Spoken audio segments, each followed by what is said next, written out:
Selamat pagi, Bu Arfi. Selamat pagi Pak Sunyoto. Alhamdulillah kita Baru bisa bersama. bersua.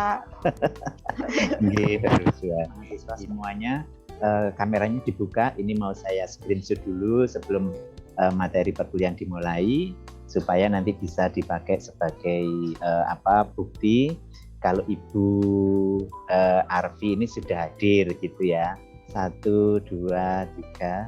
Sebentar. Nah, saya kirimkan dulu. Lagi saya buka untuk slide berikutnya ya. Oke. Baik. Ya, 1, 2, 3.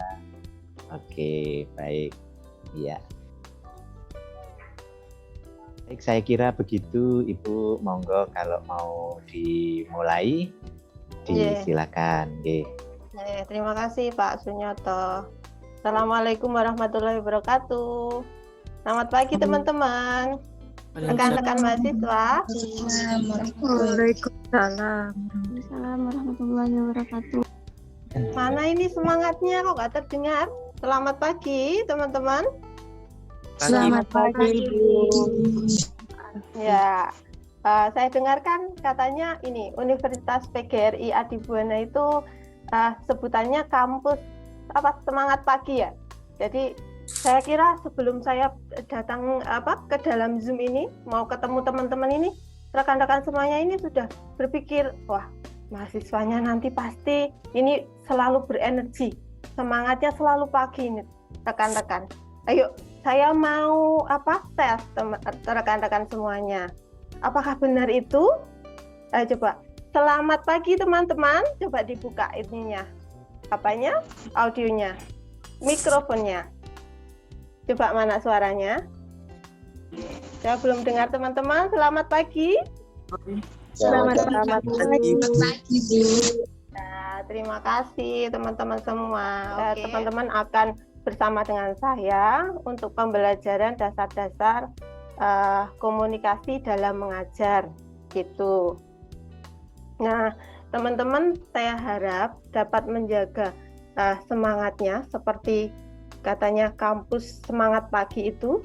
Jadi energinya harus tetap dijaga untuk mengikuti pembelajaran atau nanti kita sharing atau berbagi pengalaman dan pengetahuan gitu.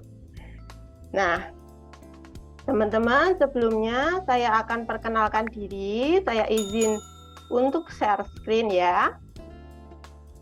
Apakah sudah terlihat, teman-teman? Rekan-rekan mahasiswa? Sudah Bu. Ya, terima kasih.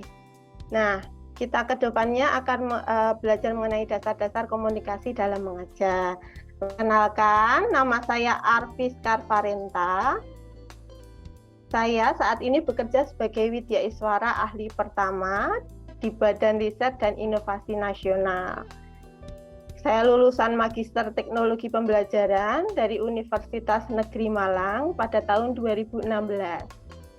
Kemudian tersertifikasi Implementation Distance Learning oleh BNSP kira-kira tahun 2020. Kemudian pada tahun 2018 sampai dengan 2021, saya pernah bekerja di Pusat Pendidikan dan Pelatihan Kementerian Riset, Teknologi, dan Pendidikan Tinggi. Saya harap nanti teman-teman juga ikut aktif dalam pembelajaran ini nanti, sehingga saya juga akan bisa mengenal rekan-rekan mahasiswa semuanya. Gitu. Untuk moto saya, yakni proses tidak akan mengkhianati hasil, teman-teman. Mimpi selalu mempunyai 2 hasil akhir yang dipengaruhi oleh prosesmu, yaitu hanya sebatas dengan angan-angan atau cita-cita yang terrealisasikan gitu. Bill Gates pernah berkata, teman-teman, saya sangat meyakini bahwa setiap hal yang meningkatkan komunikasi memiliki efek yang amat besar dalam hal bagaimana orang dapat belajar satu sama lainnya dan bagaimana mereka dapat mencapai kebebasan yang mereka inginkan. Jadi sangat amat penting komunikasi itu antara satu dengan orang yang lain itu akan sangat bermanfaat dan memberi manfaat apabila tujuan dari komunikasi tersebut ke arah yang baik atau positif seperti itu. Oke, pada pertemuan ketiga ini, yakni topik bahasan yang akan kita pelajari atau kita sharingkan itu mengenai apa itu komunikasi dan mengapa komunikasi itu penting bagi guru, kemudian bagaimana proses dan syarat terjadinya komunikasi, serta bagaimana sih tips komunikasi secara efektif itu. Sebelum saya memulainya, nah saya mau tahu teman-teman apa itu komunikasi. Sebelumnya Pak Nyoto kira-kira sudah menjelaskan belum ya? Apa itu komunikasi? Coba teman-teman masukkan argumentasi teman-teman ke chatnya. Apa itu komunikasi teman-teman, rekan-rekan mahasiswa semua? Silakan, ayo, silakan. Silakan, Mas Salmonella, apa? Mas Amir ya? Salmonella apa? Kelompoknya ya? Iya, Ibu. Iya, Mas Amir siap apa? Komunikasi itu apa, Mas? Coba. Kalau menurut saya komunikasi merupakan hubungan antar makhluk hidup, Bu, ya. Hubungan obrolan itu, Bu. Oke, ya. Siapa yang mau menambahkan dari Mas Amir ini, argumentasi Mas Amir? Silakan. Ayo teman-teman. Mau tahu nih semangatnya kampus semangat pagi? Yuk. Siapa lagi? Atau bisa lewat chat nih. Kalau mau lewat chat, silahkan. Komunikasi adalah proses interaksi yang terjadi antara dua orang atau lebih. Mbak Nurul Jana, mungkin ada lagi? Silakan. Apa itu komunikasi? Ayo teman-teman, ada berapa nih? 30 mahasiswa nggih. Silakan teman-teman.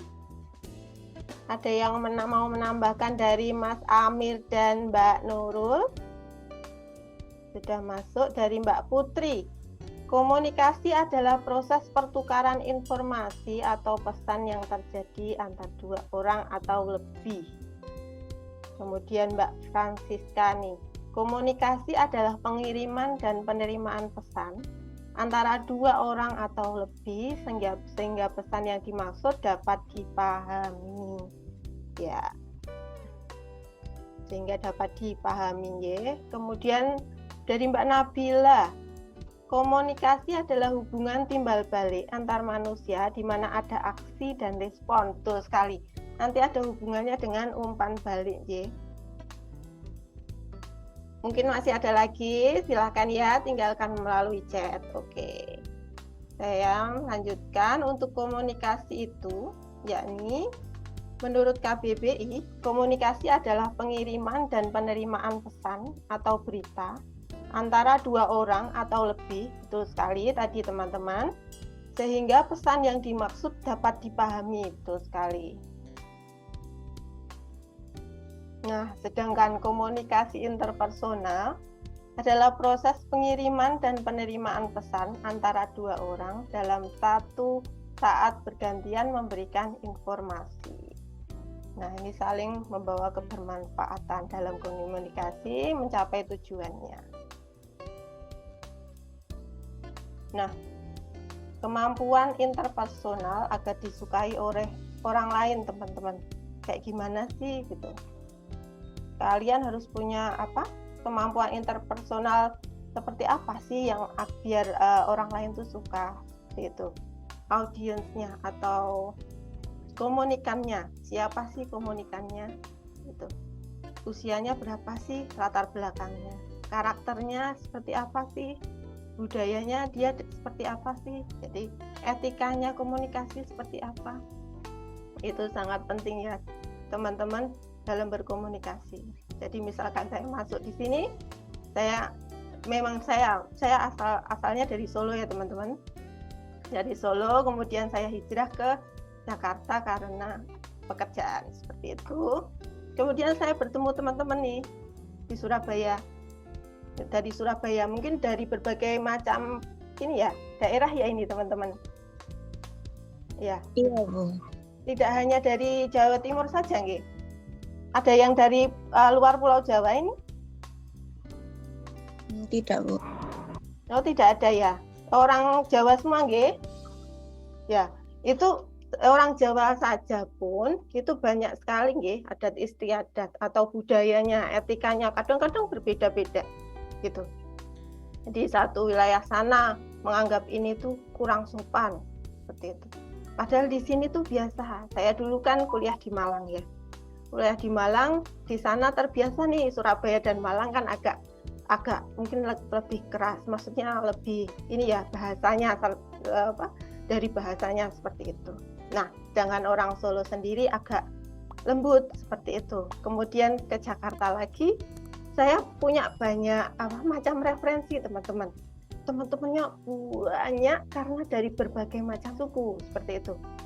Jadi cara berkomunikasinya juga kita harus pinter-pinter gitu loh teman-teman. Ya, dulu memang di Malang saya waktu kuliah itu sudah banyak dari Sabang sampai Merauke ada itu. Jadi sudah mulai terbiasa di situ. Kemudian di Jakarta mulai bisa berinteraksi gitu teman-teman dengan teman-teman yang lain seperti itu. Nah, ini cerita singkat saya. Kemudian usia pun juga mempengaruhi karena karakteristik usia manusia dalam berkomunikasi juga harus dipikirkan seperti itu. Misalkan saya komunikasi dengan siapa? Anak kecil ya misalkan.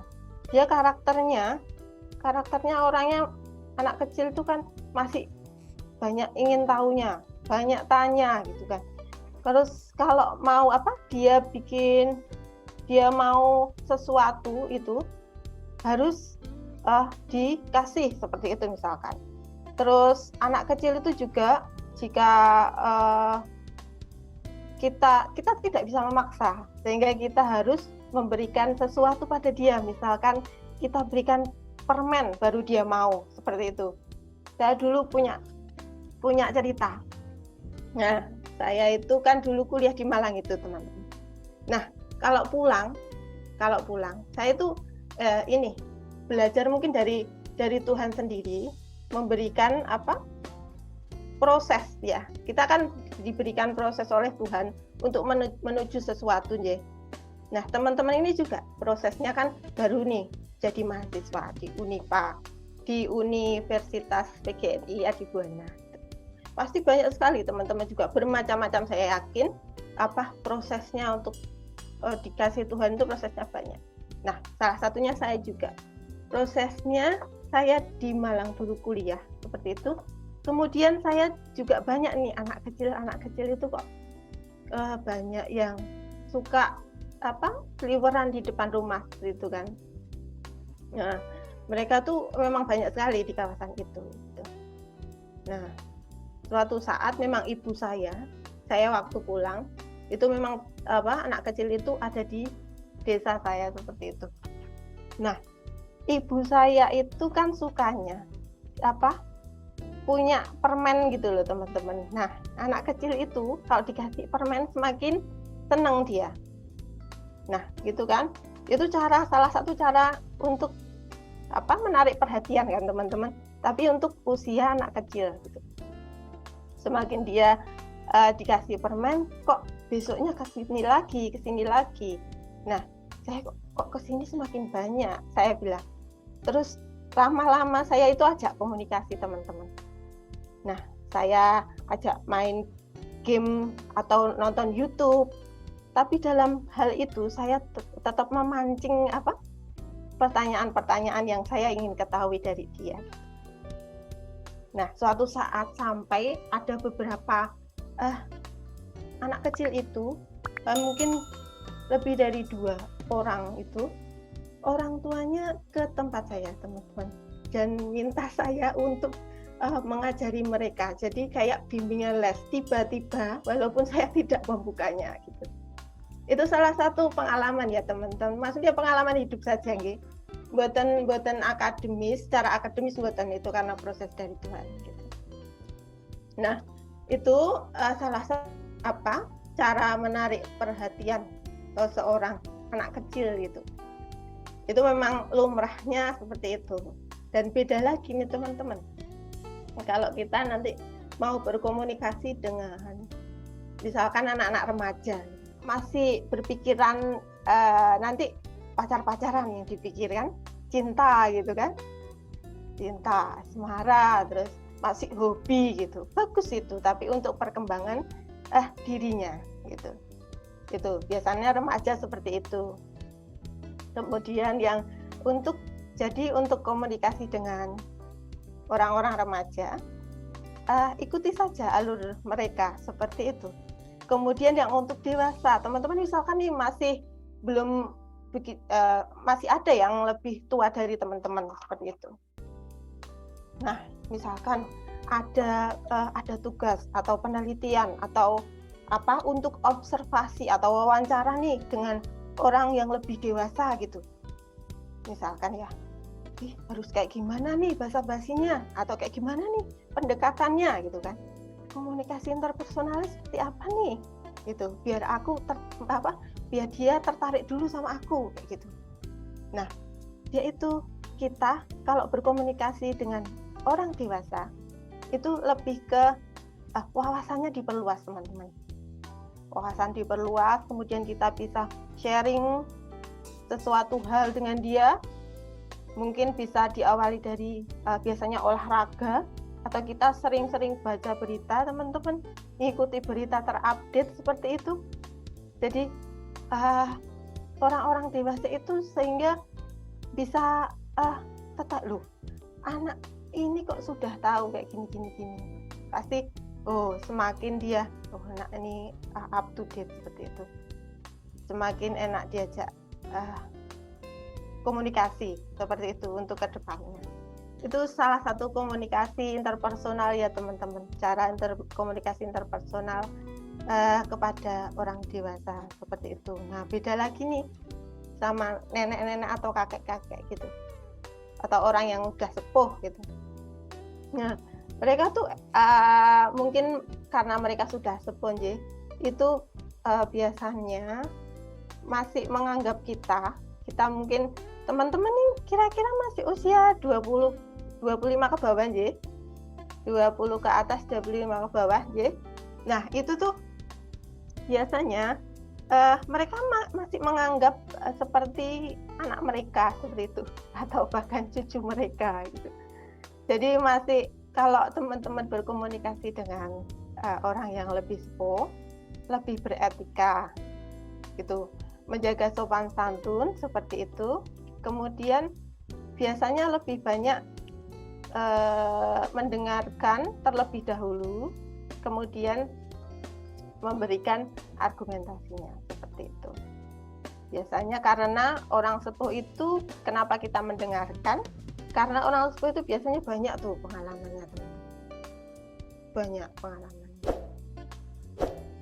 pengalamannya sangat banyak. Jadi kita walaupun nanti kita cuman pancing, gimana mbah, ini nih, ya udah cerita banyak hal. Saya dulu gini. Kita belajar dari situ, seperti itu teman-teman. Nah, saya kenapa banyak karakter yang sudah saya pelajari gitu teman-teman, karena itu tadi saya mungkin teman-teman semua itu di dalam kampus sendiri sudah aktif ya, organisasi seperti itu. Semester 3 sudah ya?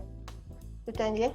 Nah, organisasi internal kampus atau eksternal kampus seperti itu mungkin lebih bisa, malah lebih pintar mungkin untuk berkomunikasi secara luas seperti itu, karena memang kalau di kelas saja pengembangan dirinya kurang ya. Jadi kita harus mengasah diri kita itu di luar daripada kelas, sehingga ikut organisasi itu baik sekali untuk perkembangan kita, apalagi mahasiswa itu masa-masanya untuk mengembangkan diri. Apalagi ini ada nggak apa banyak nggak yang ini jadi perantau gitu di Surabaya itu, perantau ada nggak? Coba tunjuk tangan. pakai ini reaction, coba kasih reaction. Iya, ya Mbak Bunga. Gimana? Di mana? Jadi rumahnya Mbak Bunga dari mana nih asalnya? Saya dari Gresik, tapi tidak ngekos, Bu. Tapi ada teman saya yang dari Madura atau Blitar gitu yang ngekos. Oh iya. Ya banyak perantau nih ya, berarti ya. Kalau Mbak Bunga dari Gresik karena deket ya, Gresik ke Surabaya ya, jadi nggak ngekos gitu ya. Iya, Bu. Nah, bagi anak perantau nih apalagi biasanya nggak masih dengan orang tua seperti itu. Tapi Mbak Bunga juga dari Gresik ke Surabaya itu pasti sudah maksudnya effort sendirinya, untuk mengembangkan diri sendirinya karena sudah usia mahasiswa, biasanya kan punya idealis sendiri ya teman-teman.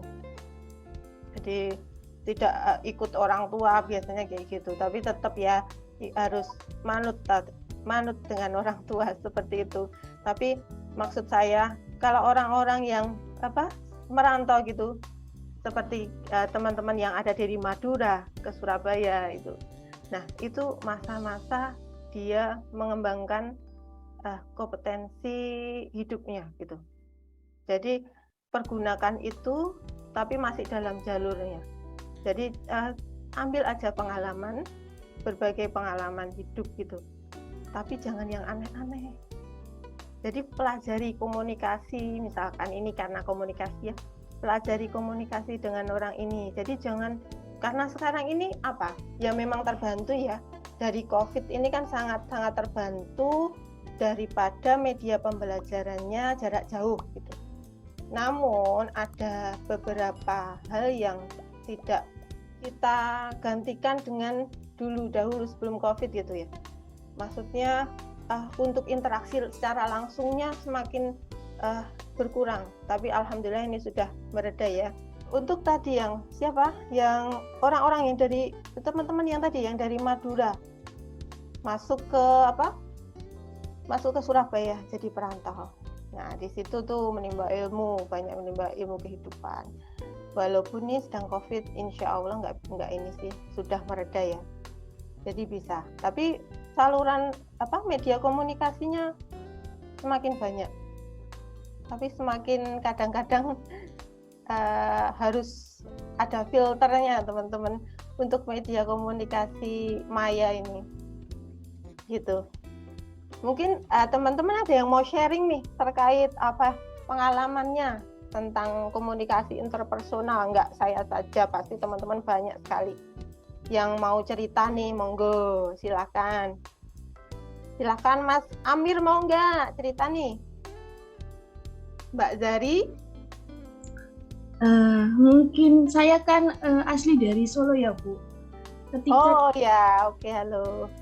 Ketika di Surabaya itu komunikasinya tuh kayak berbeda.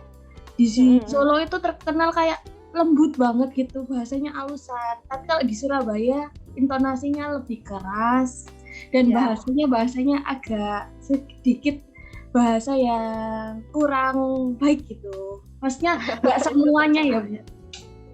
Iya, nggak apa-apa kalau di sana memang kulturnya Mbak. Namun kita kan sebagai orang asli mana itu tetap kita bawa budaya kita ya Mbak ya, walaupun di mana kita menghargai. Di Surabaya seperti itu, kita menghargai, namun kita juga punya orang lain juga harus menghargai kita gitu. Kita dari Solo juga menjunjung tinggi etika itu seperti itu. Namun kita harus mengerti bahwa orang Surabaya itu memang seperti itu gitu. Ya, saya sudah pernah ini Mbak. Di Malang juga hampir sama sih, karena teman-temannya orang Surabaya seperti itu. Tapi mereka tuh malah orangnya sebenarnya baik-baik loh, gitu. Orangnya sebenarnya tulus-tulus gitu sebenarnya ya. Kita aja yang harus pinter ini bergaul Mbak. Ya, nggak ada ini kan, nggak ada masalah seperti itu ya. Komunikasinya oke. Atau nggak sakit hati kan Mbak? Biasa ya. Nggak Bu, soalnya sudah dari lama di Surabaya juga. Oke, aman. Ya, biasa itu Mbak. Ya. Oke, ada teman-teman yang mau cerita pengalamannya nih. Selain itu, makasih ya Mbak Zari. Ada lagi terkait komunikasi, misalkan saya itu sulit sekali komunikasi dengan dosen ini Bu, kenapa ya? Gitu. Kenapa ya?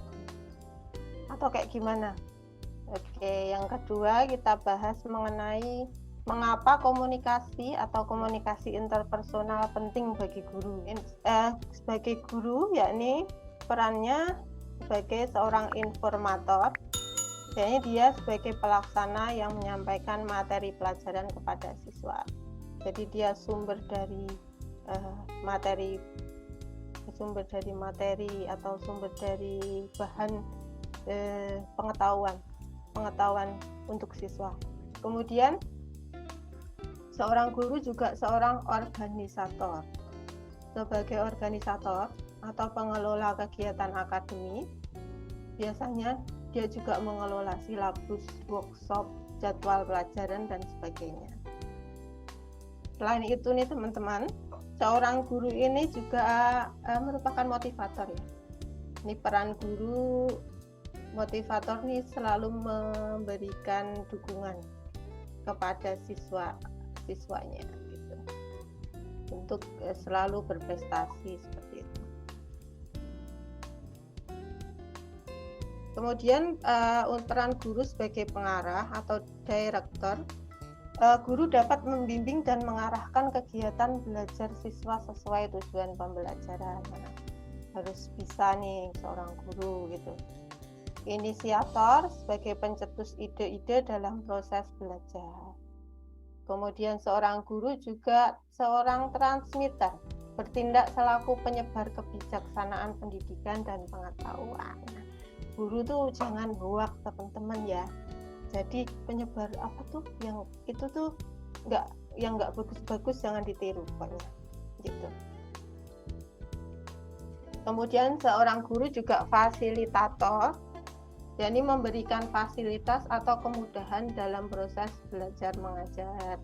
Jadi dia juga memfasilitasi kita gitu dalam kita memudahkan kita dalam proses belajar mengajar. Misalkan seorang siswa tinggal ikutin saja arahnya seorang guru seperti itu. Nah, seorang guru juga pintar-pintar mengemas strategi pembelajaran apa, strategi mengkomunikasikan pembelajaran seperti apa dalam proses belajar mengajar. Untuk guru sebagai mediator, dia sebagai penengah dalam kegiatan belajar siswa dan sebagai penyedia media. Kemudian sebagai transformer dan katalisator, ini bukan transformer film tuh ya. Transformer dan katalisator, yakni mengubah dan mempercepat perubahan nilai, sikap, dan tingkah laku. Seorang evaluator, yakni mempunyai otoritas untuk menilai prestasi anak didik dalam bidang akademis maupun nilai dan sikap perilaku. Untuk pentingnya komunikasi bagi guru, nah dalam praktek pembelajaran di kelas, seorang guru harus merencanakan atau bagaimana komunikasi itu di dalam praktek pembelajaran di kelas. Nah, seorang guru harus pandai mengkomunikasikan, membuat strategi mengkomunikasikan materi kepada siswanya agar nanti mencapai tujuan pembelajarannya. Jadi selain itu dalam konteks pembelajaran aktif, komunikasi itu penting untuk guru dalam bergaul dengan siswa, sesama guru, tenaga kependidikan, pimpinan satuan pendidikan, orang tua siswa, masyarakat sekitar, atau bahkan nanti lebih luas lagi organisasi guru profesional seperti itu, atau lebih luas lagi ya teman-teman.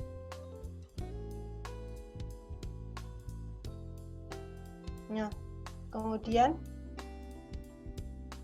bagaimana proses dan syarat terjadinya komunikasi nih?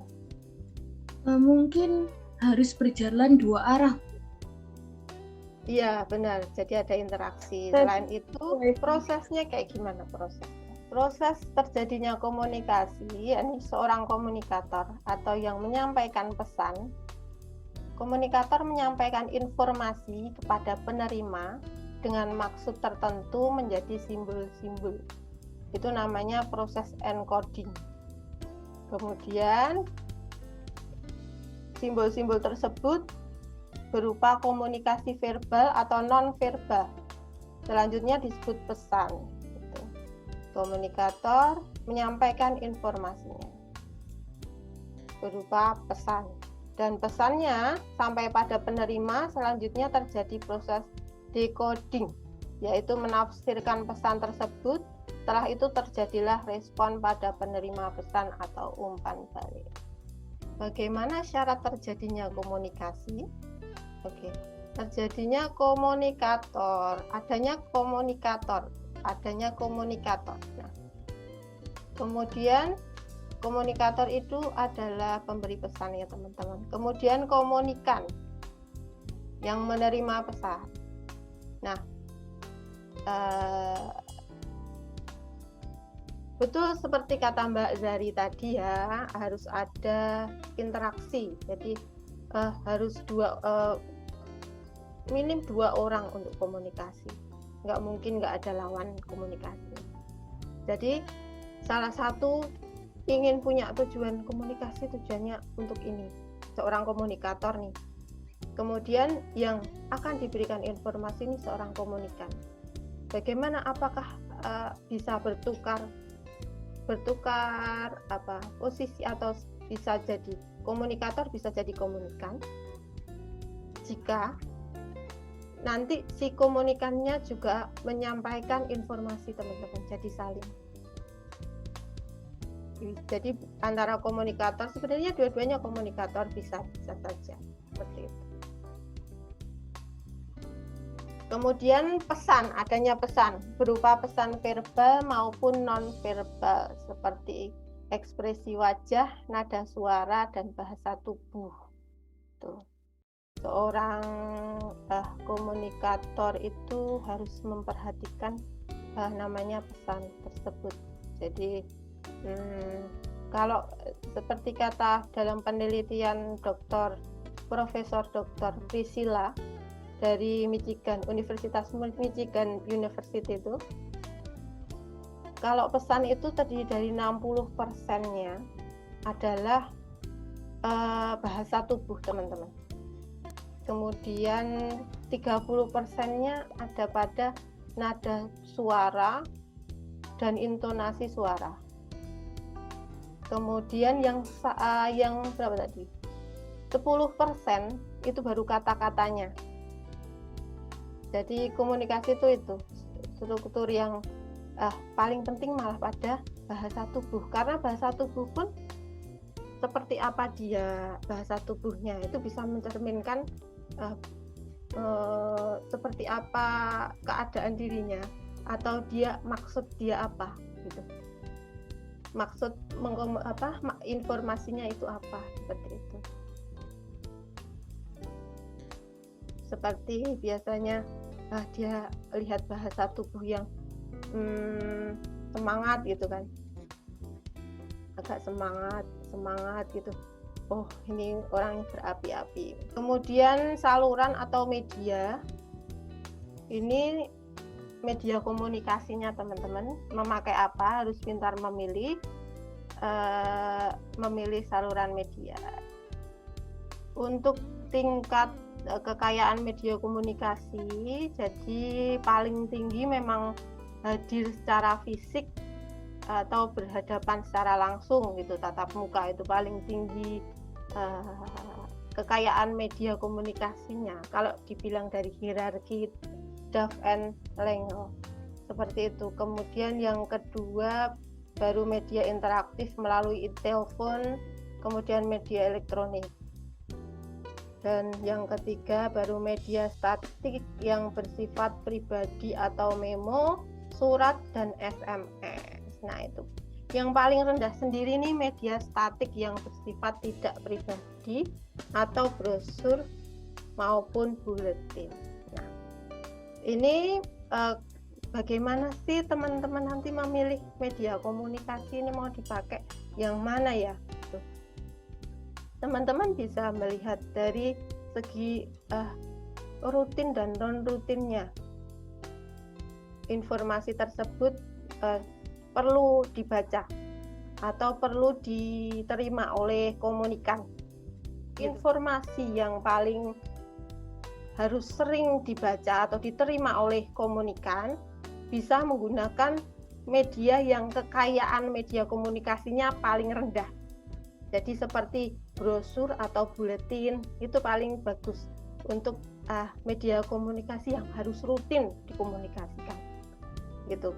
Sedangkan jika kerutinan itu tidak, misalkan hanya sekali butuh informasi itu butuh diterima oleh komunikan itu hanya sekali atau tidak rutin, itu paling bagus itu menggunakan komunikasi secara tatap muka seperti itu. Sebelumnya tadi belum selesai ya, karena saluran atau medianya tadi menyambung ke sana untuk hierarki medianya. Jadi kita memilih media komunikasi bisa secara seefektif mungkin. Apalagi media, jangan sampai kita buang-buang energi gitu. Misalkan mau komunikasi dengan, apalagi dengan publik ya, dengan orang lebih banyak gitu, komunikasi secara kelompok gitu, benar-benar memilih saluran atau media yang tepat gitu untuk itu. Tapi biasanya akan saya mau komunikasikan sebuah informasi gitu. Itu saya menggunakan, kalau sekarang karena sedang ramai-ramainya menggunakan internet, berbasis internet ya, saya menggunakan WA group teman-teman, WA group atau Telegram group seperti itu. Nah, untuk interpersonal sendiri, seorang guru dan siswa ketika di kelas, nah itu baiknya memang tatap muka, karena dia akan bisa mengetahui siswa ini kayak gimana. Kemudian saya lanjut nomor 5, ada umpan balik. Tadi kan Mbak siapa tadi yang bilang ya, ada respon gitu. Nah, respon itu umpan baliknya. Jadi dari komunikan itu ada umpan balik dari yang dikasih dari komunikator ini, mengasih informasi, kemudian dikomunikan memberikan umpan balik. Misalkan komunikatornya memberikan informasi gitu. Komunikan ya, itu sudah umpan balik teman-teman. Tapi tidak seperti itu ya komunikasi itu ya, agar bisa tercapai tujuannya pasti tidak hanya ya, tapi bisa ya, itu bisa sudah menjawab semuanya, kadang seperti itu. Kemudian yang keempat nih, bagaimana tips berkomunikasi secara efektif gitu. Nah, sebelumnya kita harus pelajari tentang tantangan dalam berkomunikasi. Tantangan dalam berkomunikasi ini ya, saya lanjutkan. Apa nih tantangan dalam berkomunikasi nih? Behaviornya, yaitu menjaga sikap teman-teman. Bagaimana cara menjaga sikap saat berkomunikasi gitu. Etika, sopan santun seperti itu dalam berkomunikasi. Jadi ada orang menyampaikan informasi, seharusnya menghargai ya, etikanya seperti itu, mendengarkan, jika diminta ada tanggapan menanggapi, seperti itu etikanya, atau menjaga sikap seperti itu. Oke teman-teman, kemudian tantangannya memang sulit tapi harus belajar. Kemudian konteks, nah ini yang paling sulit nih. Kadang-kadang mau ngomong itu terus kemana-mana gitu. Mau ngomong apa, tapi kok malah kemana-mana, nggak sesuai tujuan atau nggak sesuai konteksnya. Padahal tujuan saya tadi itu loh. Kenapa kok malah ngomongin yang lain seperti itu? Seorang komunikator harus menjaga kontrol sehingga tetap membahas sesuai konteks pembicaraannya, harus sesuai. Kalau teman-teman sulit, memang belumnya sudah misalkan harus berkomunikasi secara publik atau presentasi depan kelas untuk mengkomunikasikan suatu informasi. Teman-teman harus fokus dalam berbicara, harus dibantu dengan medianya teman-teman. karena sudah banyak sekali media untuk berkomunikasi. Dalam presentasi nanti teman-teman bisa melalui poin-poinnya. Jadi sharing dari PowerPoint gitu untuk membantu teman-teman mengkomunikasikannya seperti itu. Kemudian yang ketiga ini relationship ya, atau hubungan. Pastikan memiliki sebuah hubungan yang baik dengan kawan bicara Anda saat tengah melakukan proses berkomunikasi secara interpersonal dengan seseorang, namun dia tanggapannya agak negatif seperti itu. Tidak satu kali, 2 kali dengan orang yang sama gitu. Misalkan saya dalam bekerja gitu, ada orang seperti itu gitu.